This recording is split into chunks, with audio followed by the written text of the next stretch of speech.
Welcome into the official. We are continuing our run around the different position groups.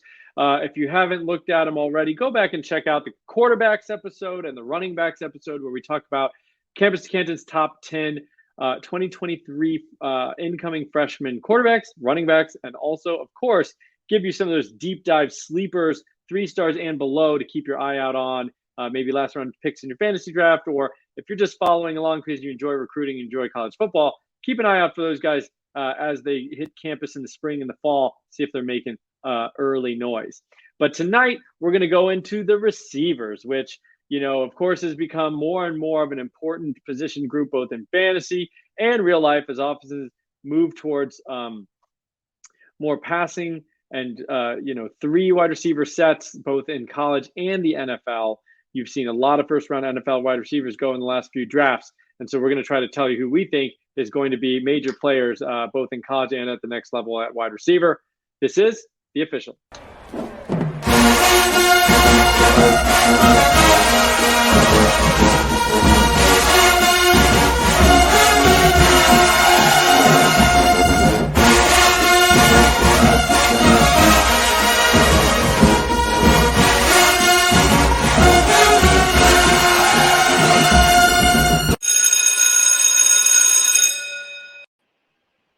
Good evening, gentlemen. Are you ready to talk some wide receivers after the quarterback and running back? Heck yeah. All right, so I think we have a really nice set of wide receivers. We talked about it before that the top end of this wide receiver class is pretty impressive. Matt, I hope we have some big wide receivers for you to live up to your name, to kind of mine those big X-type receivers for you. And I think this is probably the strength of the recruiting class. Would you agree? Yeah, I think so. It's pretty clear for me that the wide receivers just across the board, every tier, it's pretty stacked everywhere. Even in comparison to last year's class, where that was a pretty strong group, I think overall this class just shines really. Great. Well, we're excited to get into it. The quarterbacks are very, very top heavy after the first 2 or 3, depending on where your tier drops. They get a lot of question marks. And then in the running back class, pretty much over or underwhelmed even at the top. While Baxter is interesting, we've kind of talked about that. So hopefully we're getting into the most exciting position group of this class. And without further ado, let's take a look at the top 10 based off Campus to Canton's rankings.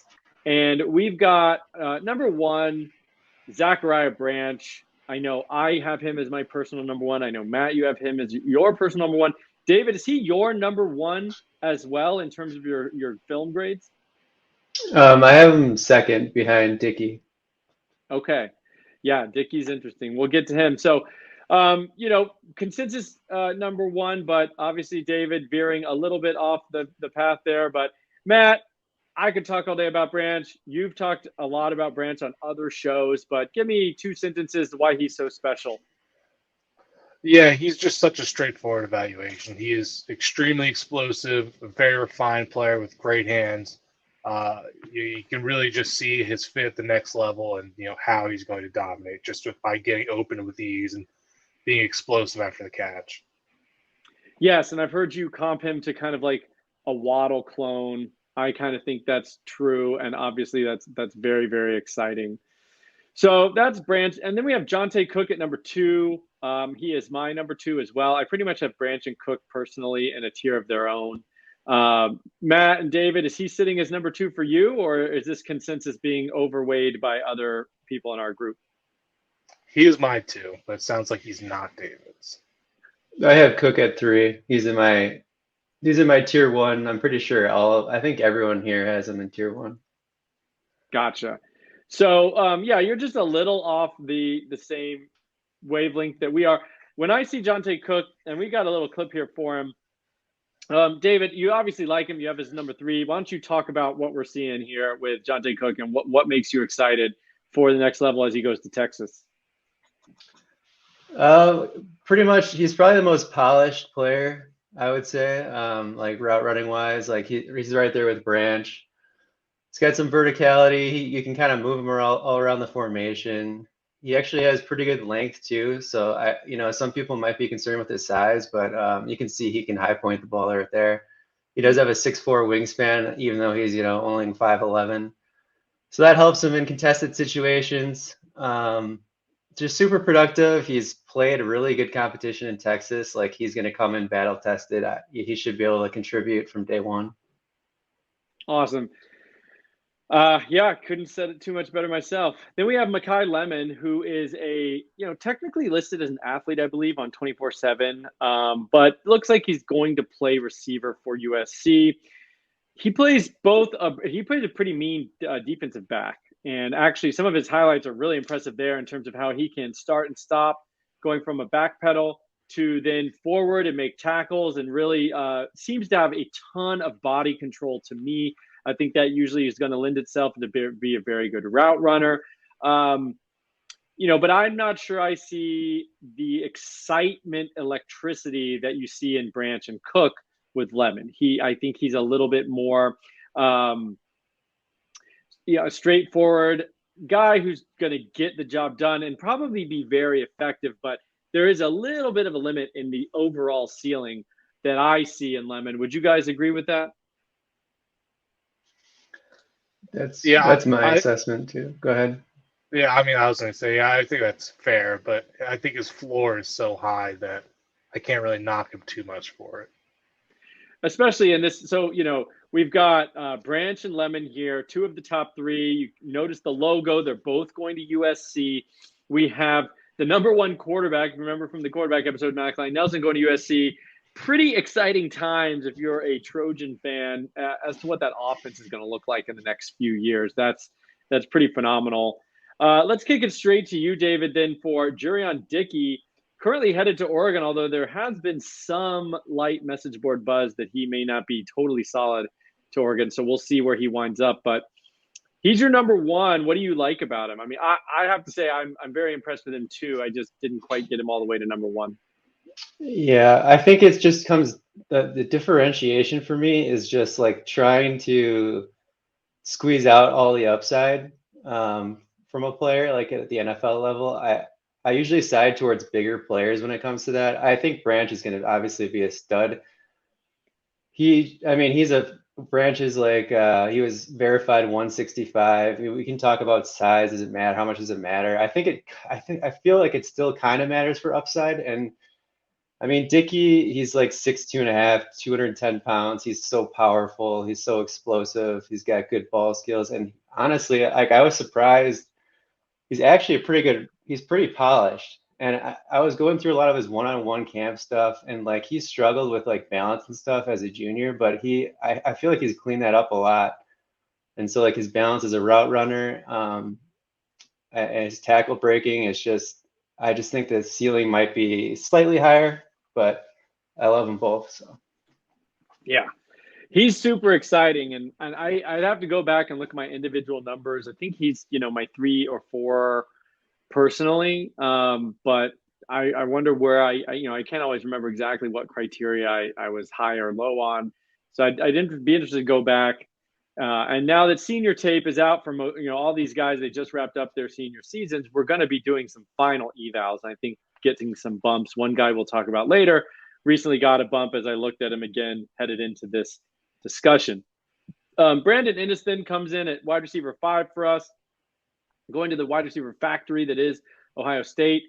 I think he's kind of in that Lemon mold and maybe not quite as dynamic as Lemon. I think 5 is about right for him. I think I'm a little lower on him than some other people who seem to really like him quite a bit. Matt, would you say that Innes at 5 is about right? Yeah, I actually have him as my wide receiver 5 as well. So I guess I fit in with the consensus there. But he's in my tier 1. I have 5 tier 1 wide receivers in this class. I think he's the best of that Ohio State wide receiver group going in there in the last 2 years. I think he's just a super solid player, really good after the catch.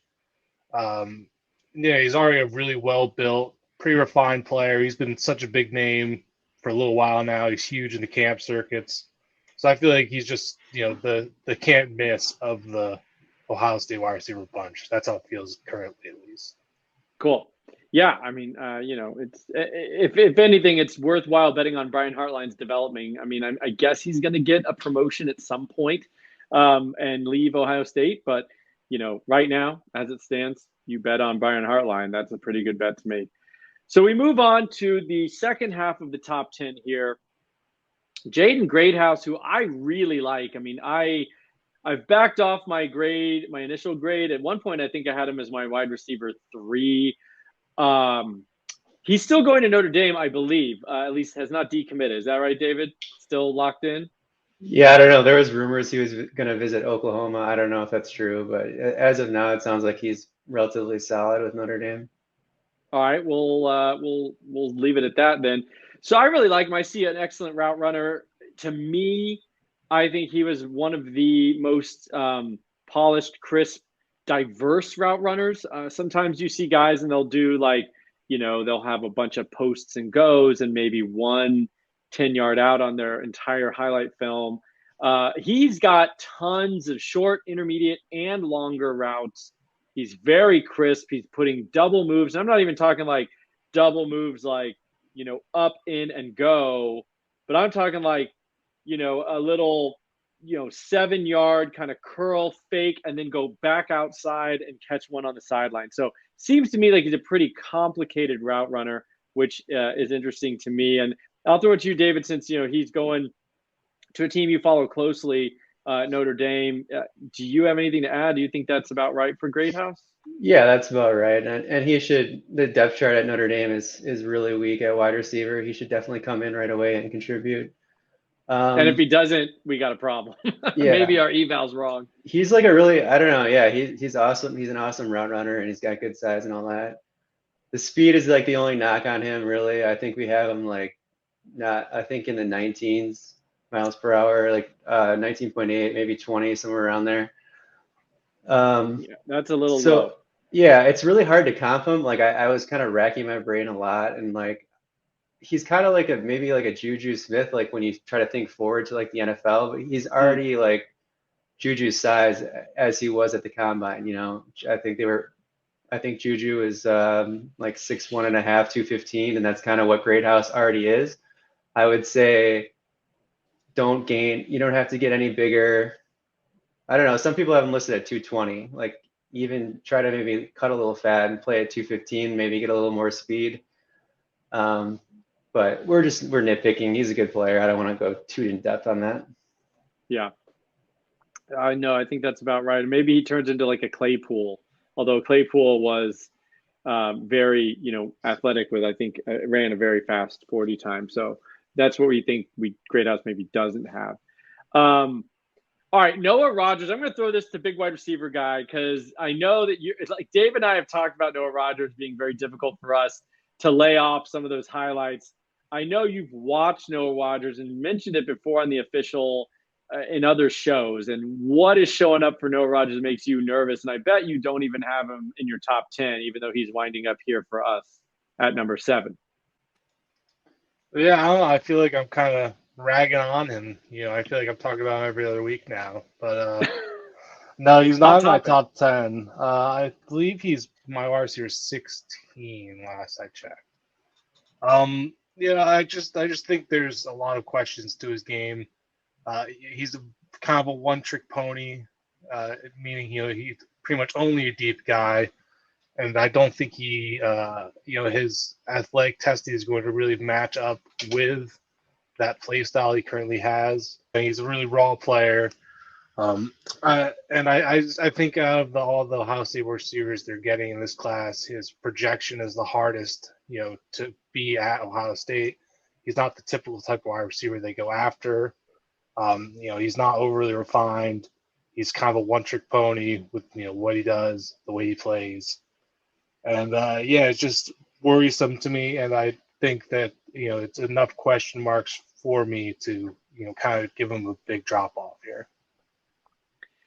Well, I think that's one thing you mentioned. I think it was it was in a previous episode or maybe even in our Slack that you kind of mentioned, I think, and you just said it, that Ohio State doesn't only go after this type of player. And I think that's interesting. You mentioned a lot of the good players who have gone on to become excellent at Ohio State, Olave, Garrett Wilson, currently Marvin Harrison, JSN, these were polished receivers going in. They haven't necessarily, and they've made them hit their ceiling, all these guys, right?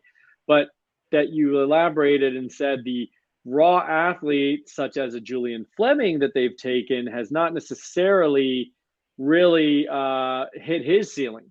So that's interesting. And Noah Rogers falls into more of that raw athlete, not a refined receiver at this time. So we will see what happens. The highlights are very exciting, as David and I have talked about on previous shows.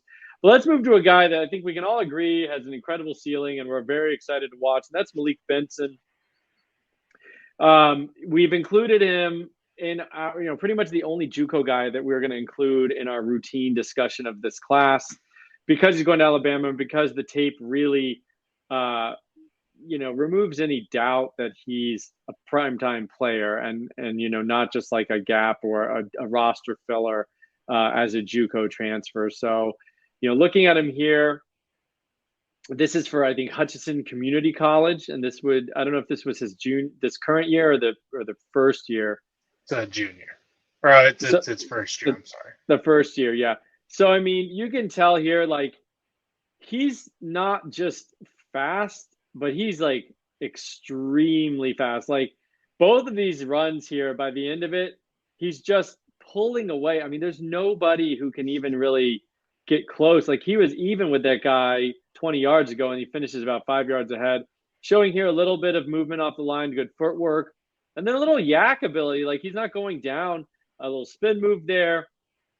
Very dynamic looking player. Everybody was interested in this guy. Obviously, Alabama lands him, and they need this exact player, right, guys? I mean, we went from Ruggs to Jamison Williams, and then this year they haven't had that field stretcher. We thought some guys in the recruiting class, maybe like Isaiah Bond, maybe the transfer from Louisville, whose name escapes me at the moment because I don't even think he's played all year. But Benson, does he give him that guy that they need to be that outside deep threat that really challenges defenses? I think there's a good chance he is, just because, as you just said, they have kind of failed in that area already. So he could just be the next failure. But, he's shown at least, the ability to, maybe you can kind of see the Jamison, Williams potential outlook for him. That being said, Isaiah Bond does play a similar role to him. And Jalen Hale is also who we're about to talk about coming in this class, who could step up and take up a bigger spot. But we'll see. There's definitely targets available there for anybody to step in. Absolutely, there is. I mean, I, for one, was shocked at just how, I guess when you go from like 4 first-round draft picks, there's just going to be a drop-off. Then we go to Hakeem Williams. First time FSU has shown up on any of our lists, so kudos to them for landing a pretty big-time receiver. I know he's a 5-star on some of the services here, makes our top 10. And, the book on him, correct me if I'm wrong, but one of these guys who were dreaming on that upside. He's huge. He's fast. Oozes just beast potential, but, very raw. In fact, one game I think was completely shut out of any stats earlier this year. I think we've mentioned that or talked about it amongst ourselves. So a little concern there. Will he pan out? Anyone's guess. Is FSU the place for him to develop? Does anybody have an opinion there? FSU's, I don't know, actually. I don't really have a very good opinion on like their wide receiver coach or anything like that, but there's definitely opportunity there, and their offense has been good this year, and there's definitely worse spots, I feel like, so I don't mind it. Yeah, they've been very interesting this year, and I've been slow on the uptake, but I've got to hand it to them. They've been a dynamic both on offense and defense this year. We'll talk about another guy going to FSU, so maybe they're got something figured out on their scouting of wide receivers. At least they seem to be in lockstep with us. And then we got Jalen Hale, big wide receiver guy. You mentioned him before. Is he like a Benson clone? And I'll go ahead and run a clip here. You can talk talk us through what you're seeing and kind of relate it to Benson and how they're going to both fit. Yeah, I'd actually say Hale is a very different player than Benson. Hale's probably gonna end up being, the outside X receiver. I think there's a chance Benson could end up in the slot, but he was probably end up playing more Z than anything. But no, Hale, I think he has a really well-rounded game. He can go up and get the ball. That's probably his biggest strength. He's a super aggressive player. I think he's very good after the catch. Alfred has disagreed with that at times, but I think he especially showed it in his senior tape. That he can make an impact after the catch, especially in punt and return situations too. There he is stiffly arming somebody after going up and getting it. I just think he has a really well-rounded game, super aggressive. He has that alpha dog mentality, you can tell. And that's just something you'd like to see from an outside X receiver. Absolutely. Yeah, he's looking like he's got some yak here. And maybe again, I do want to go back to senior tape, especially guys that I'm like way off of consensus. And like you said, he is not near my top 10. I need to go back and just make sure, was I missing something? Look at some senior tape, see if maybe they developed in deficient areas from prior and things of that nature. So that rounds out our top 10 at Campus to Canton. But like always, we want to bring you some lesser known prospects that we really like and talk to you about some of these sleeper guys with sleeper potential. And breaking a little bit of tradition, I think we all picked at least one 4-star to talk about. So these aren't all the way down the line, but they are certainly low relative to anyone's top 10 or anything like that. So keep an eye on all these guys. Matt, let's just stick with this theme here and go with Cordell Russell, another guy that you really like that I didn't like, but like I said, prepping for this show, I was like, you know what? I need to do Matt a solid and go back and look at this guy and see what I'm missing and really try to just wipe a clean slate. And, I liked what I saw and I did bump him. He got quite a big bump for me, but tell us what you like. Russell, 6'3", 208. And in our comp tool, he came out with Alex Pierce as one of his comps. He was having a decent rookie season, another big possession type receiver. But do you see more with Russell? I know you're really high on him. What's his name? There was a much cooler comp in there. It was Tamori and Terry. That's the comp I like much more. Well, I like Tamori and Terry. Yeah, he was an excellent college receiver, but nothing in the pros. So I wanted to give a pro. But yeah, you're right. Basically, I mean, if you know Tamori and Terry, that should be kind of self-explanatory as is. But Cordell is a super athletic player, super long. We clocked him at over 22 miles per hour, which is pretty insane. We didn't think he had that kind of speed until we got around to some of the senior tape, and he's really flying. I think it's the next play where we actually clocked him going 22. He's a super long guy, super explosive athlete. Usually his dunk highlight tape is pretty incredible. I think he's pretty good after the catch, but obviously his main strong suit is just being able to go up and get the ball over pretty much anybody. He had a huge jump from his junior season to his senior year.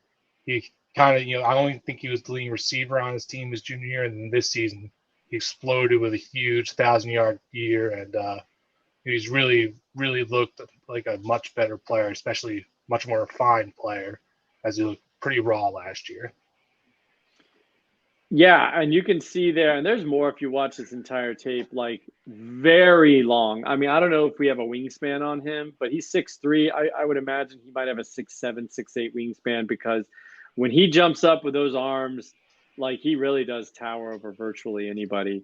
I believe he has been measured at 6'8". That's basically what it looks like. He's so like a pterodactyl out there.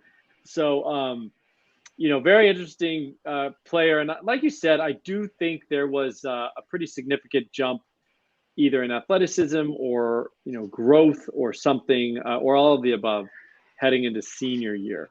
I do think something I did forget to say. With Quinn Johnson leaving, I mean, he's kind of really he should be next up to just, fill right into that X spot there because he kind of fits into that same kind of mold of guy. Right, and they got some other players last year that people were high on, but I don't think they fit this particular mold. So you're totally right on that one in terms of what he can bring to the table and do for specifically for that TCU team. David, let's kick it to you. One of your sleepers, we're going to go Chris Culver, who is headed to UNC. So we love that for fantasy purposes. Got him at 6'2", 174, so a little light, but a ridiculous 32 air yards per catch this season in our database, which is 99th percentile if you had to guess. And what do you love about Chris Culver? I mean, you see it with that stat. He wins vertically consistently. He doesn't play the greatest competition, but you see here he catches through contact. I think he's a really – I like this. Yeah, he's super fluid. I feel like, I'm always going after guys that move well. He's a good hustler. Look at this. He runs this guy down. Dips his shoulder here against press. He needs some refinement for sure, but I definitely like he's got like he's a long player with a decent frame. Like I think he will add a lot of lean muscle in college and turn into he can play X or Z really. But it's interesting because he was the 7th player that Ohio. So if you're like, if you kind of track who Heartline's offering, he was the 7th player that Ohio State offered. But he's deciding to stay at home in North Carolina. But yeah, I would say good ball skills generally. Really good mover. He runs a 4.53. 100.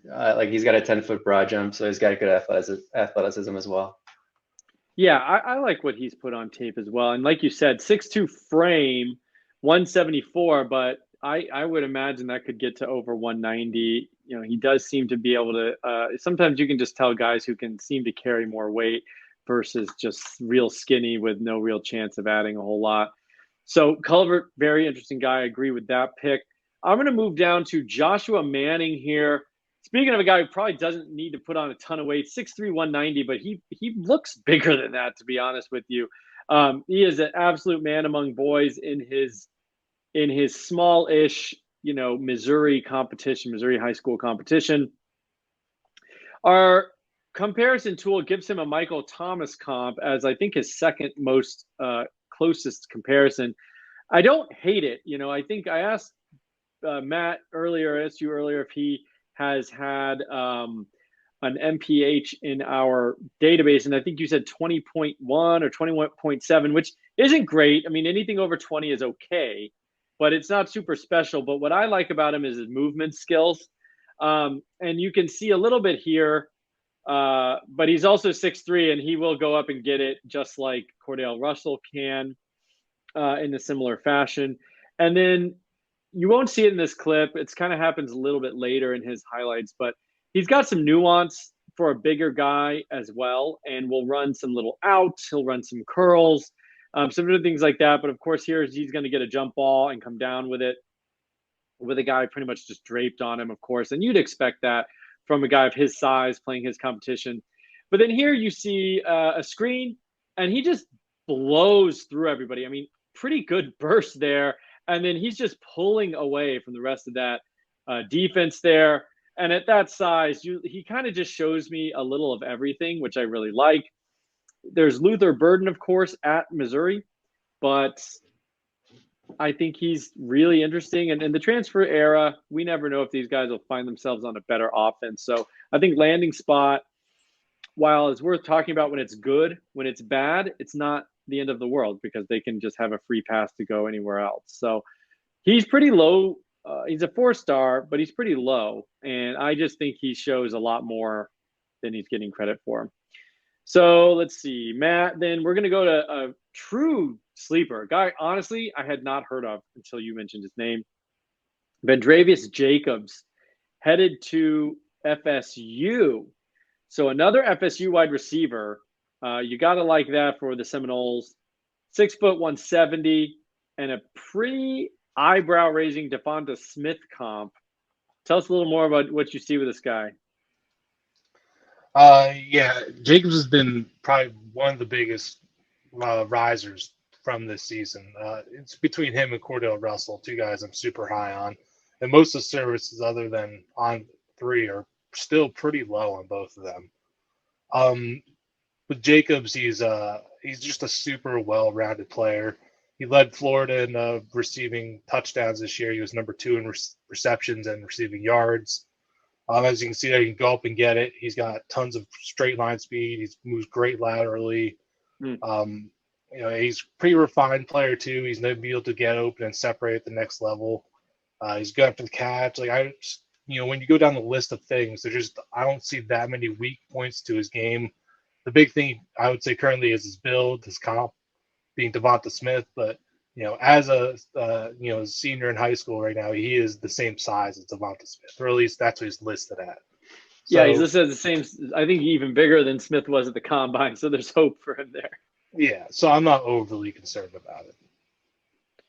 All right, yeah, and his tape is really impressive. I got to say, I mean, that was a great find, and he is a riser in all the services too. I agree with you. I mean, I'm seeing him. He just got bumped on 3, and I think he's a 4-star actually on 3 now. Who sometimes has some counter culture rankings, but I'm not sure if they're always right. But they certainly take stabs at guys that no one else is talking about. Kind of like what we like to do here, actually. So kudos to them. David, tell us about Kyle Parker, a dude who blew up onto the scene this year. I think we all took notice when he had I don't even remember. What was it, like a 23 catch game or something outrageous? It was like 400 yards, I think. Something. Yeah. And against good competition too. So Texas kid, right? Yeah, his max preps SOS is like 35. He plays in Texas against good competition.